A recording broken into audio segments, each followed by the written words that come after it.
Imaginez un empire païen devenant l'instrument de Dieu pour sauver son peuple. Les Perses, maîtres du monde antique, ont accompli des prophéties sans même le savoir. De Cyrus le conquérant à Artaxercès le bienfaiteur, ces rois ont reconstruit Jérusalem, restauré le temple et sauvé les Juifs de l'extinction. Découvrez comment Dieu a utilisé la plus grande puissance de l'époque pour accomplir ses desseins. Bienvenue sur Maison de la prière de la foi. Abonnez-vous et activez la cloche pour ne rien manquer. Chapitre 1 – L'ascension de Cyrus et la naissance de l'Empire perse.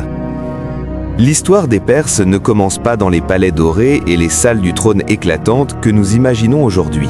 Non, elle commence bien plus modestement, dans les vastes steppes d'Asie centrale, avec des tribus nomades cherchant simplement un endroit où vivre en paix. C'est une histoire qui nous rappelle que Dieu utilise souvent les humbles commencements pour accomplir ses plans extraordinaires. Vers 1500 avant Jésus-Christ, des milliers d'années avant les événements que nous lirons dans les livres d'Esdras et de Néhémie, des groupes de personnes ont commencé à quitter les steppes d'Asie centrale. Ces migrations n'étaient pas organisées comme des armées en marche ou des caravanes commerciales. C'étaient simplement des familles avec leurs moutons, leurs chèvres et leurs maigres possessions, se déplaçant génération après génération vers le sud, cherchant des pâturages plus verts et une vie meilleure. Parmi ces peuples migrants se trouvaient deux groupes étroitement liés, les Mèdes et les Perses. Ils étaient cousins dans un sens, partageant des langues similaires et de nombreuses coutumes. Ils faisaient partie d'une plus grande famille de tribus indo-européennes, se déplaçant ensemble, mais maintenant leurs propres identités distinctes. Leur voyage les a menés à travers des cols de montagnes dangereux et de terrains difficiles, jusqu'à ce qu'ils atteignent un haut plateau entouré de chaînes de montagnes, la terre qui deviendrait connue sous le nom de plateau iranien. Les Perses se sont installés dans la partie sud-ouest de ce plateau, dans une région qu'ils appelaient Parsa, que les Grecs appelleraient plus tard Persis. De ce mot vient le nom perse que nous utilisons aujourd'hui. Cette terre n'était pas le lieu le plus facile à vivre. Elle était élevée, sèche, pouvait être brutalement chaude en été et glaciale en hiver. Mais elle avait des vallées où les cultures pouvaient pousser et des pâturages où les animaux pouvaient paître. Les premiers Perses étaient un peuple simple. Ils élevaient du bétail, vivaient dans des tentes ou des maisons rudimentaires et déplaçaient leurs troupeaux de façon saisonnière pour trouver les meilleurs pâturages. Ils n'avaient pas de grandes cités, pas encore de documents écrits propres à eux et aucun rêve d'empire. Ils essayaient simplement de survivre et de construire une vie dans leur nouvelle patrie.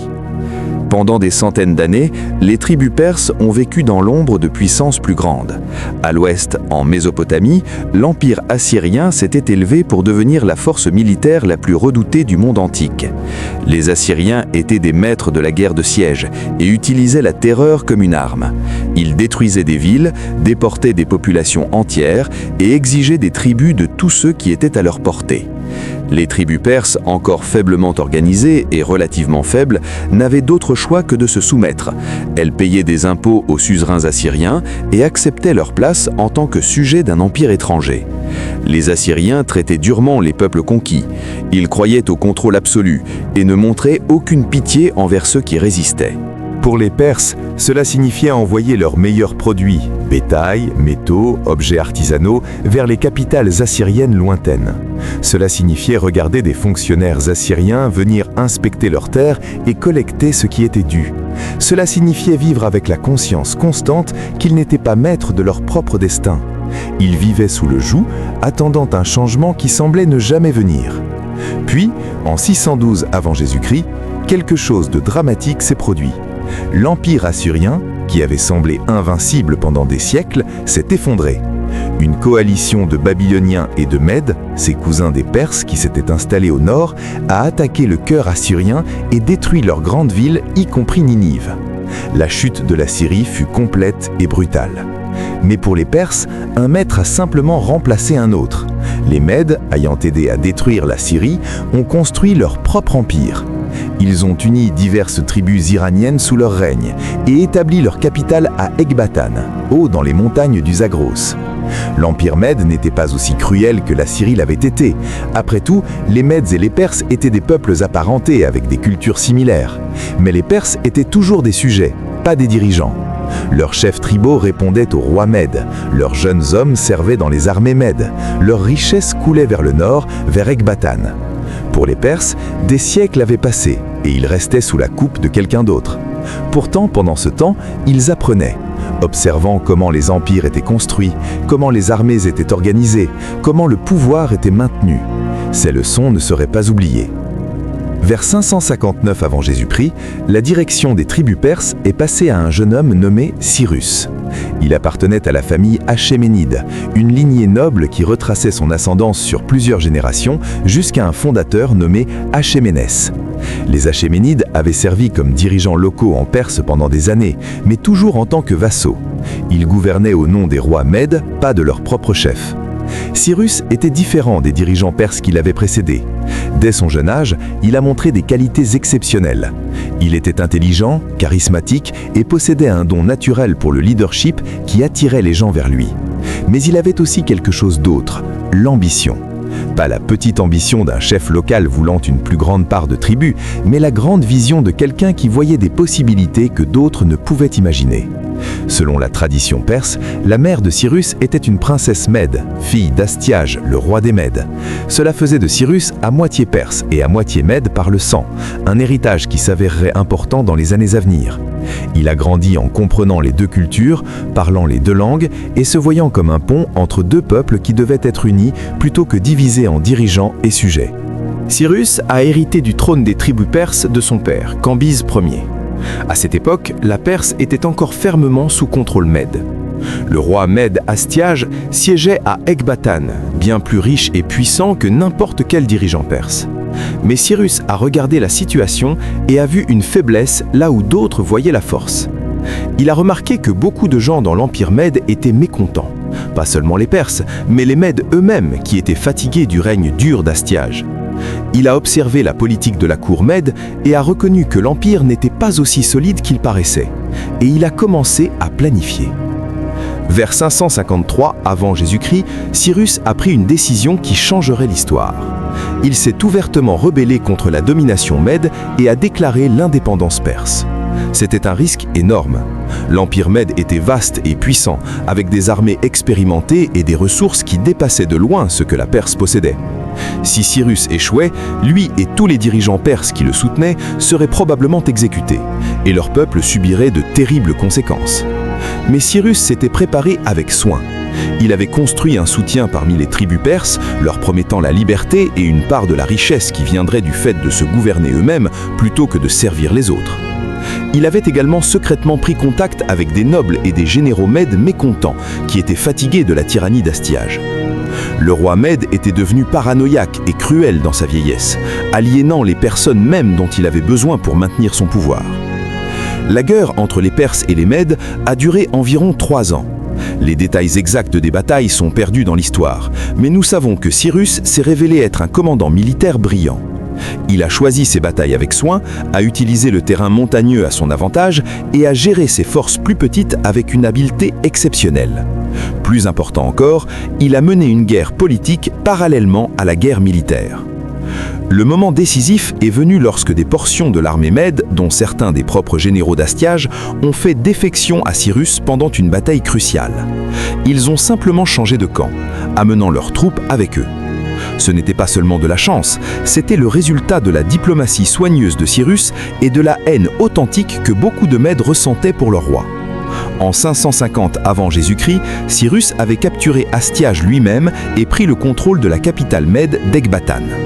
Ce que Cyrus a fait ensuite a révélé son génie. Au lieu de détruire l'État mède et de traiter les Mèdes comme des ennemis conquis, il les a incorporés dans son nouvel empire en tant que partenaires.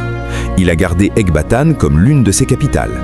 Il a employé des administrateurs et des généraux mèdes à des postes élevés. Il a traité les nobles mèdes avec respect et leur a permis de maintenir leur statut.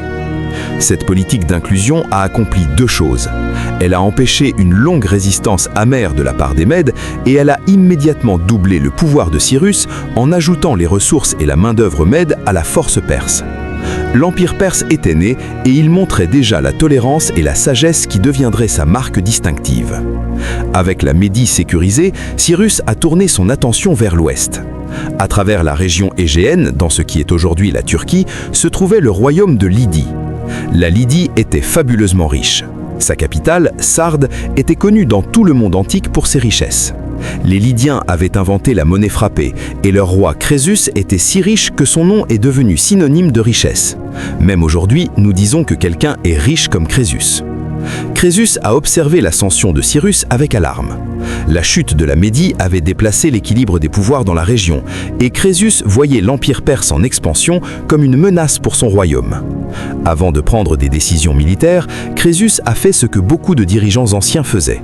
Il a consulté un oracle. Il a envoyé des messagers au célèbre oracle de Delphi en Grèce avec des cadeaux et une question. Devrait-il attaquer la Perse ? La réponse de l'oracle était typiquement ambiguë. Si tu traverses le fleuve, tu détruiras un grand empire. Crésus a interprété cela comme une promesse de victoire. En 547 avant Jésus-Christ, il a conduit son armée à travers le fleuve Alice, qui marquait la frontière entre la Lydie et le territoire contrôlé par les Perses, et a attaqué. La première bataille fut féroce mais non concluante. Aucun des deux camps n'a remporté une victoire claire. Alors que l'automne approchait et que le temps hivernal arrivait, Crésus a pris ce qui semblait être une décision raisonnable. Il retournerait à Sardes, licencierait ses troupes mercenaires pour économiser de l'argent pendant les mois d'hiver et reprendrait la campagne au printemps. C'était la pratique standard dans la guerre antique. Les armées ne se battaient généralement pas pendant l'hiver. Mais Cyrus n'était pas un commandant standard. Au lieu de s'installer dans ses quartiers d'hiver, il a immédiatement poursuivi Crésus avec toute son armée. Il a marché ses troupes à travers un terrain difficile par un temps qui se détériorait, couvrant un terrain que Crésus n'aurait jamais imaginé que quelqu'un tenterait à cette période de l'année. Quand l'armée de Cyrus est apparue devant Sardes, Crésus était complètement impréparé. Ses mercenaires avaient été licenciés. Ses forces étaient dispersées et n'étaient pas prêtes pour la bataille. Dans la bataille qui a suivi, Cyrus a utilisé une tactique non conventionnelle. Les Lydiens étaient célèbres pour leur cavalerie. Ils avaient parmi les meilleurs cavaliers du monde. Cyrus a ordonné à ses hommes de placer des chameaux à l'avant de la formation perse. Les chevaux qui ne sont pas familiers avec les chameaux paniquent à leur odeur et à leur apparence. Les chevaux de la cavalerie lydienne sont devenus incontrôlables, jetant leurs cavaliers ou refusant d'avancer. La bataille était gagnée avant qu'elle ne commence vraiment. Sardes est tombé après un bref siège, Crésus a été capturé et son royaume est devenu partie de l'Empire perse. La prophétie de l'oracle s'était réalisée, Crésus avait effectivement détruit un grand empire, mais c'était le sien, pas celui de Cyrus. La conquête de la Lydie a apporté une énorme richesse à la Perse et a étendu la domination de Cyrus jusqu'à la côte égéenne, où les cités grecques se sont soudainement trouvées confrontées à un voisin nouveau et puissant. Après avoir sécurisé sa frontière occidentale, Cyrus a jeté son dévolu sur le plus grand prix du monde antique, Babylone. L'empire néo-babylonien était le successeur de l'ancienne puissance assyrienne. Sa capitale, Babylone, était la ville la plus grande et la plus magnifique de la terre, avec des murs massifs, des jardins suspendus comptés parmi les merveilles du monde et des temples qui semblaient toucher le ciel. Les Babyloniens avaient détruit Jérusalem en 586 avant Jésus-Christ, comme l'enregistre 2 Rois 25, et avaient emmené le peuple juif en exil. Ils contrôlaient la Mésopotamie, la terre entre le Tigre et l'Euphrate, le cœur de la civilisation antique. Mais l'empire babylonien, malgré sa gloire extérieure, était troublé. Le roi Nabonide s'était rendu impopulaire auprès du puissant clergé babylonien. Le dieu patron de Babylone était Marduk, et pendant des siècles, les prêtres de Marduk avaient détenu une énorme influence. Mais Nabonide favorisait le dieu lune, Sin, à la place. Il avait passé des années loin de Babylone dans une oasis en Arabie, laissant son fils Belchazar gouverner la capitale. Une situation qui irritait à la fois les prêtres et le peuple. En 539 avant Jésus-Christ, Cyrus a lancé sa campagne contre Babylone. Son armée était maintenant énorme, combinant des troupes perses, mèdes et de tous les territoires qu'il a conquis. Mais la conquête de Babylone n'a pas été gagnée par la force militaire. Elle a été gagnée par l'intelligence et le mécontentement du propre peuple de Babylone. Le fleuve Euphrate coulait directement à travers le centre de Babylone, passant sous les murs massifs à travers des grilles conçues pour laisser entrer l'eau tout en gardant les armées à l'extérieur. Selon les historiens anciens, les ingénieurs de Cyrus ont détourné l'Euphrate en amont, abaissant le niveau de l'eau dans le canal qui traversait la ville. Les troupes perses ont pataugé dans l'eau peu profonde, passant sous les murs où se trouvaient les grandes grilles et sont entrés dans la ville de l'intérieur. La conquête fut remarquablement sans effusion de sang. Une grande partie de la population a en fait accueilli les Perses. Les prêtres de Marduk, en colère contre Nabonide pour avoir négligé leur dieu, voyaient Cyrus comme un libérateur qui restaurerait le culte approprié. Quand Cyrus est entré dans Babylone, il a été accueilli non pas comme un conquérant, mais comme un roi légitime. Cyrus comprenait le pouvoir de la propagande et de la perception. Plutôt que de se présenter comme un envahisseur étranger, il affirmait que Marduk lui-même l'avait choisi pour gouverner Babylone et restaurer la justice. Il est entré dans la ville pacifiquement, a ordonné à ses troupes de ne pas piller ou nuire à la population et a immédiatement commencé à se présenter comme un roi babylonien légitime qui respecterait les traditions locales. Ce moment a été enregistré non seulement dans les récits historiques, mais dans un artefact appelé le cylindre de Cyrus, un cylindre d'argile inscrit avec la propre proclamation de Cyrus qui survit encore aujourd'hui au British Museum. La conquête de Babylone a fait de Cyrus le maître de pratiquement tout le Proche-Orient antique. Mais la conquête militaire était impressionnante. Maintenir le contrôle sur un vaste empire nécessitait quelque chose de plus, un système de gouvernement qui pourrait maintenir ensemble des dizaines de peuples, de cultures et de religions différents sans rébellion constante. C'est là que les Perses ont vraiment montré leur génie. Ils ont créé un système administratif plus sophistiqué que tout ce que le monde avait vu auparavant. L'empire perse était divisé en provinces appelées satrapies.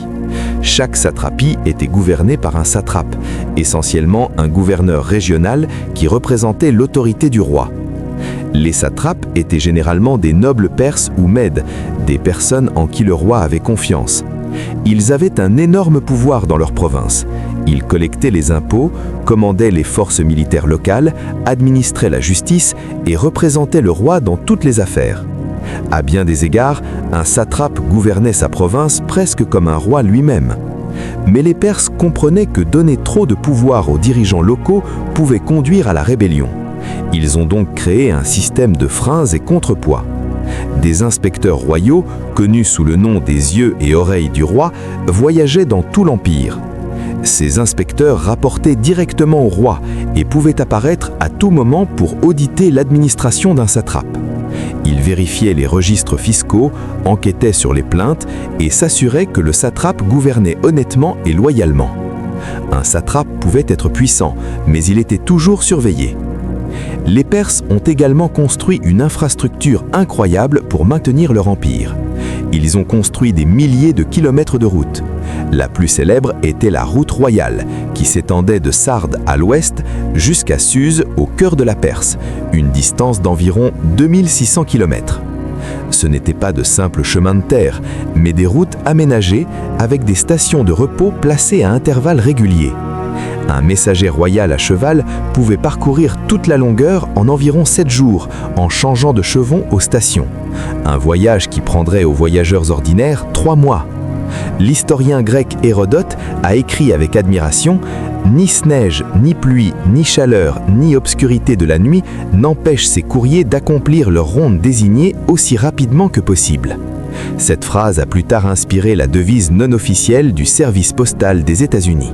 Les Perses ont également standardisé de nombreux aspects de l'administration. Ils ont créé un système de monnaie officielle utilisé dans tout l'Empire, facilitant le commerce. Ils ont établi un cadre juridique commun tout en autorisant les lois locales pour les affaires locales. Ils maintenaient des garnisons de troupes à des points stratégiques, mais n'avaient pas besoin d'énormes armées d'occupation dans chaque province, parce que leur système administratif était suffisamment efficace pour prévenir la plupart des rébellions avant qu'elles ne commencent. Ce n'était pas un empire maintenu ensemble uniquement par la peur et la force. Il était maintenu ensemble par l'organisation, l'efficacité et un niveau de tolérance qui était révolutionnaire pour son époque.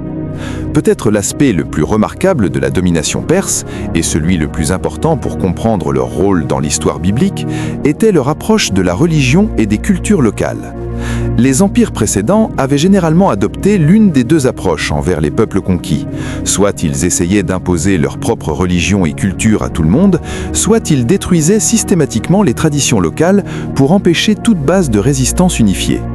Les Assyriens avaient été maîtres de la deuxième approche, détruisant les temples, emportant les objets sacrés et déportant des populations entières pour briser leur connexion à leur patrie. Les Perses ont fait quelque chose de radicalement différent.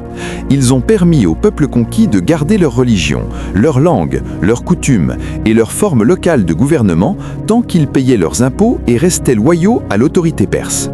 Ce n'était pas seulement de la tolérance au sens moderne d'accepter les différences, c'était un soutien actif aux traditions locales. Quand Cyrus a conquis Babylone, il n'a pas détruit les temples de Marduk, au contraire, il a prétendu restaurer le culte approprié et se présenter comme le roi choisi de Marduk. Dans tout l'Empire, les rois perses ont fait des dons aux temples locaux, soutenu les festivals locaux et montré du respect pour les dieux locaux, même si les Perses eux-mêmes pratiquaient leur propre religion, qui était de plus en plus influencée par les enseignements du prophète Zoroastre. Cette politique servait des objectifs pratiques. Elle réduisait la résistance parce que les gens ne sentaient pas que leur mode de vie tout entier était menacé. Elle encourageait la loyauté parce que les élites locales pouvaient maintenir leur statut et les prêtres locaux pouvaient continuer leurs fonctions. Elle rendait l'empire plus stable parce qu'il y avait moins de raisons de se rebeller. Mais cela reflétait aussi quelque chose de plus profond dans la culture perse, une croyance que la vérité et la justice étaient des valeurs universelles qui pouvaient être exprimées à travers différentes traditions. Pour le peuple juif, cette tolérance perse se révélerait être rien de moins que providentielle. Contrairement aux Babyloniens qui avaient détruit le temple de Jérusalem et emmené Israël en exil, les Perses permettraient et même financeraient la reconstruction du temple et la restauration de Jérusalem.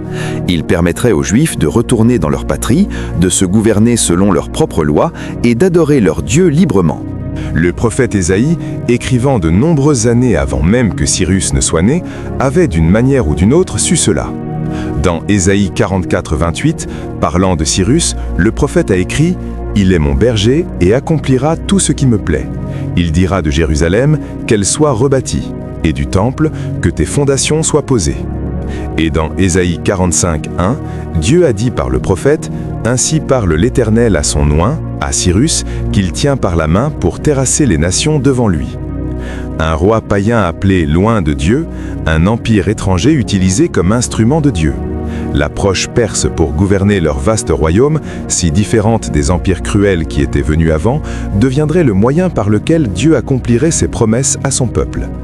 Les Perses avaient construit le plus grand empire que le monde ait jamais vu, non pas principalement par la terreur et la destruction, mais par l'organisation, la tolérance et le respect.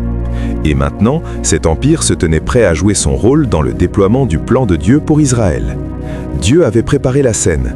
Le plus grand empire du monde était entre les mains d'un homme qui, sans le savoir, accomplirait les prophéties prononcées 1 siècle et demi avant sa naissance. Cyrus le Grand, conquérant du monde connu, était sur le point de devenir l'instrument de la délivrance pour le peuple de Dieu. Si cette exploration de l'histoire biblique vous a touché, abonnez-vous à Maison de la prière de la foi et activez la cloche pour ne manquer aucune de nos prochaines révélations. Likez cette vidéo et partagez-la avec quelqu'un qui a besoin de voir comment Dieu travaille dans les coulisses de l'histoire. Laissez un commentaire ci-dessous pour nous dire ce qui vous a le plus surpris dans ce chapitre. Que Dieu vous bénisse. Chapitre 2. Le décret de Cyrus et le retour des exilés.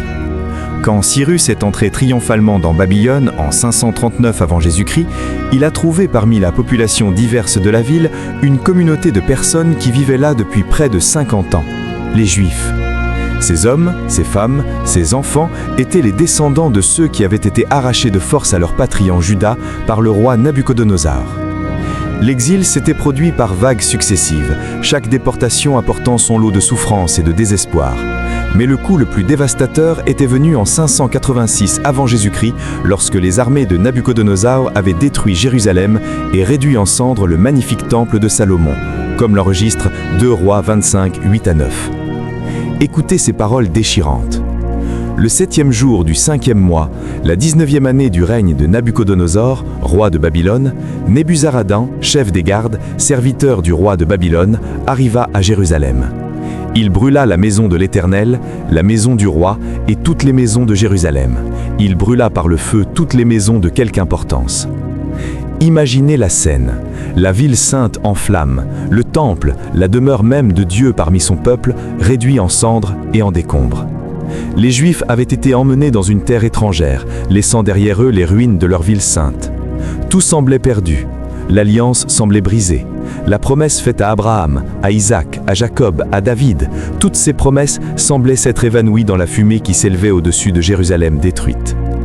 Mais avant que cela n'arrive, le prophète Jérémie avait donné au peuple un message spécifique sur la durée de cet exil.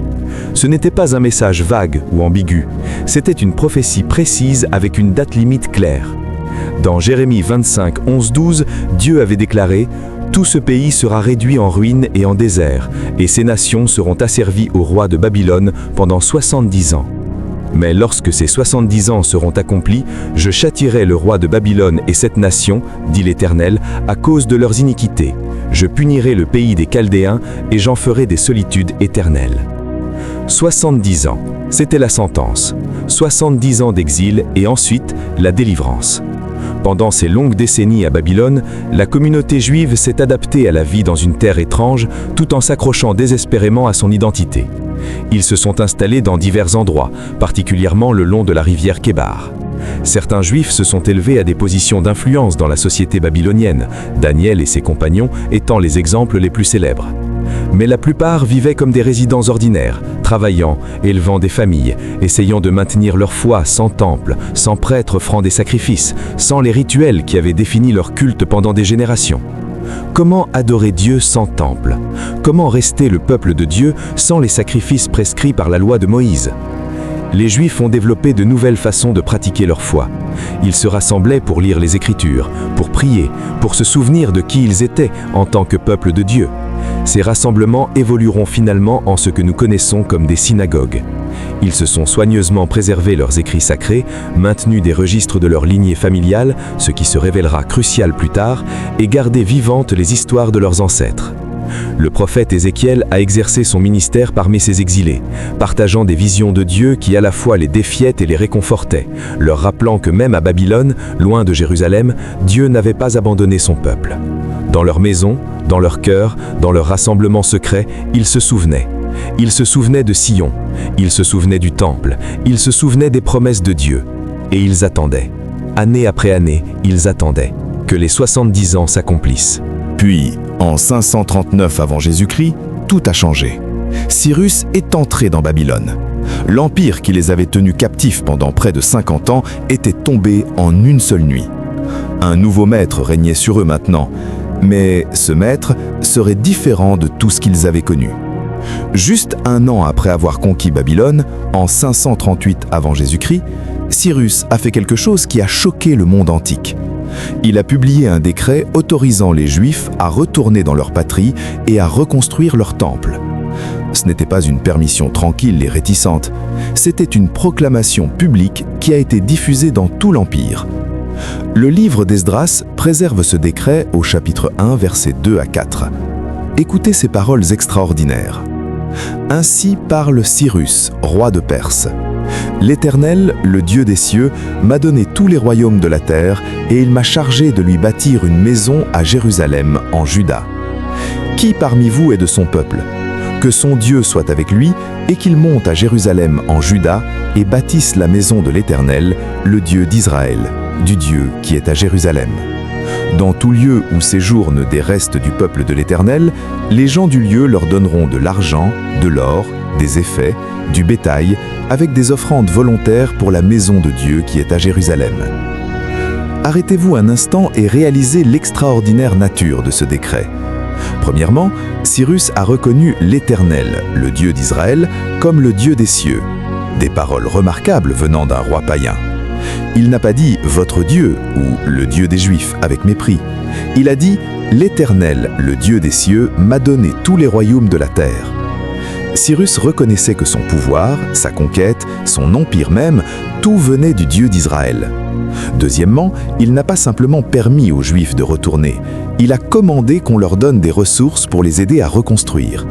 De l'argent, de l'or, des biens, du bétail, tout ce dont ils auraient besoin pour le voyage et pour commencer la reconstruction. Troisièmement, et c'est peut-être le plus stupéfiant, il a ordonné le retour des objets sacrés que Nabuchodonosor avait volés du temple de Salomon des décennies plus tôt.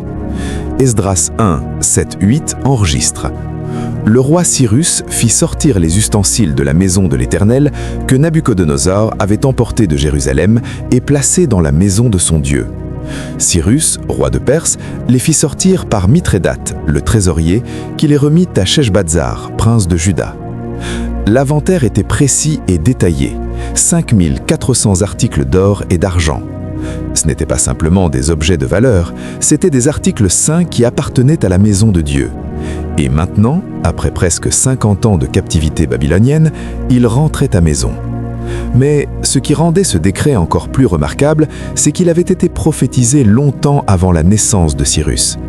Ésaïe, écrivant environ 150 ans plus tôt, avait spécifiquement nommé Cyrus et prédit exactement ce qu'il ferait. Écoutez ces paroles prophétiques d'Ésaïe 44, 28. « Je dis de Cyrus, il est mon berger, et il accomplira toute ma volonté. Il dira de Jérusalem que tu sois rebâti, et du temple que tes fondements soient posés. » Et dans Ésaïe 45, 1, Dieu est allé encore plus loin. « Ainsi parle l'Éternel à son oint, à Cyrus, qu'il tient par la main droite pour terrasser les nations devant lui et pour relâcher la ceinture des rois, pour lui ouvrir les portes afin qu'elles ne soient plus fermées. » Réfléchissez à cela. Dieu avait appelé Cyrus son oint, son instrument choisi, plus d'1 siècle avant que Cyrus n'existe. Le mot oint en hébreu est Mashiach, Messie. Dieu appelait un roi païen son Messie, son instrument oint, pour accomplir ses desseins. Comment Ésaïe aurait pu connaître le nom de Cyrus 150 ans avant sa naissance? Comment aurait-il pu savoir que ce roi spécifique donnerait cet ordre spécifique de reconstruire Jérusalem et de poser les fondements du temple? Il n'y a qu'une seule explication. Dieu, qui connaît la fin dès le commencement, avait révélé son plan à son prophète. Et maintenant, en 538 avant Jésus-Christ, cette prophétie s'accomplissait à la lettre. 70 ans s'étaient écoulés sur la destruction de Jérusalem. La période de jugement que Jérémie avait prophétisée était terminée. Et le roi que Dieu avait nommé par Ésaïe donnait maintenant l'ordre que Dieu avait prédit. La direction de ce premier groupe retournant à Jérusalem est tombée sur plusieurs personnages clés. Le premier était Sheshbazzar, que Cyrus a nommé gouverneur et à qui il a confié les trésors du temple. Sheshbazzar était décrit comme le prince de Juda, ce qui signifie probablement qu'il était de la lignée royale de David. Mais la figure qui a émergé comme le principal leader était Zorobabel, dont le nom signifie « semence de Babylone », un nom qui reflétait la réalité qu'il était né pendant l'exil. Zorobabel était le petit-fils du roi Joachim, qui avait été emmené à Babylone des années plus tôt, faisant de lui un héritier légitime du trône de David. Servant aux côtés de Zorobabel se trouvait Josué, le grand prêtre, fils de Jotzadak. Ensemble, ils représentaient à la fois le leadership civil et spirituel du peuple juif. Un de la lignée de David, un de la lignée d'Aaron. Ce partenariat entre gouverneur et grand prêtre se révélerait essentiel dans le travail à venir. Le nombre de personnes qui ont choisi de faire le voyage était significatif, mais ne représentait qu'une portion de la population juive à Babylone. Esdras, chapitre 2, fournit un recensement détaillé des exilés de retour.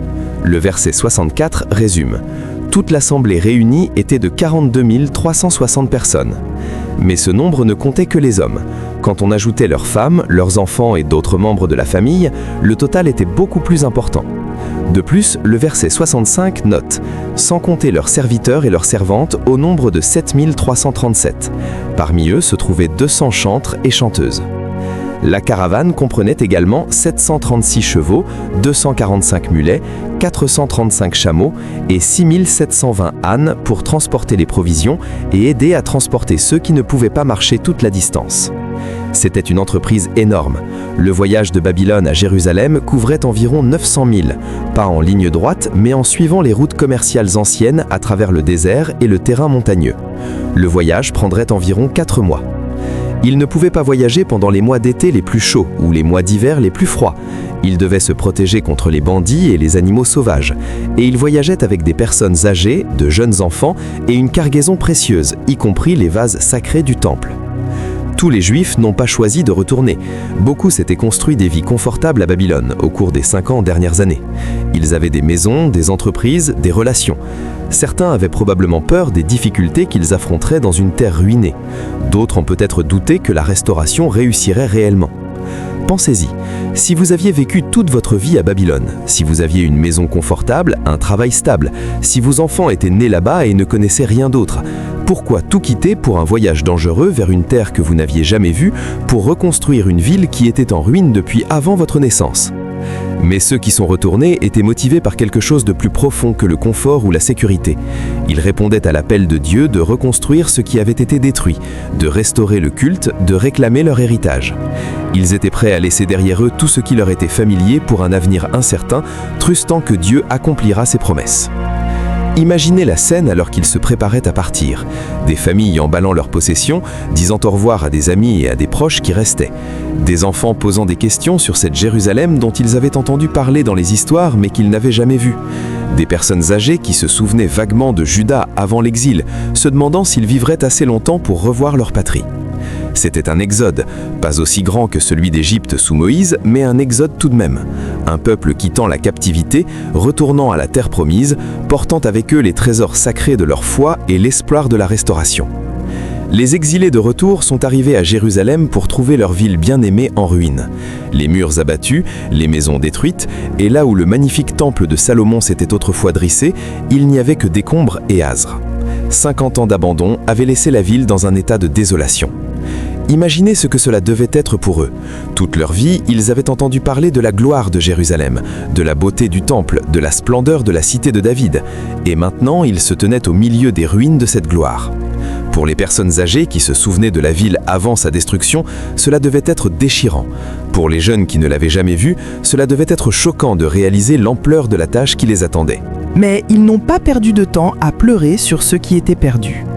Selon Esdras 3:1, lorsqu'arriva le 7e mois et que les enfants d'Israël furent dans les villes, le peuple s'assembla comme un seul homme à Jérusalem. Leur premier acte fut de reconstruire l'autel du Dieu d'Israël, même avant de commencer les travaux sur le temple lui-même, afin qu'ils puissent recommencer à offrir des sacrifices comme la loi de Moïse l'exigeait. Ils avaient besoin de rétablir le culte avant de reconstruire le bâtiment. La relation avec Dieu était plus importante que les structures physiques.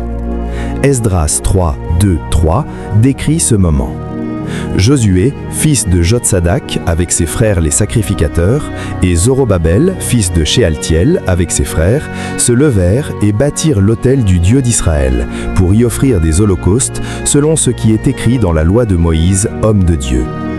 Ils rétablirent l'autel sur ses fondements, quoiqu'ils eussent à craindre les peuples du pays, et ils y offrirent des holocaustes à l'Éternel, les holocaustes du matin et du soir.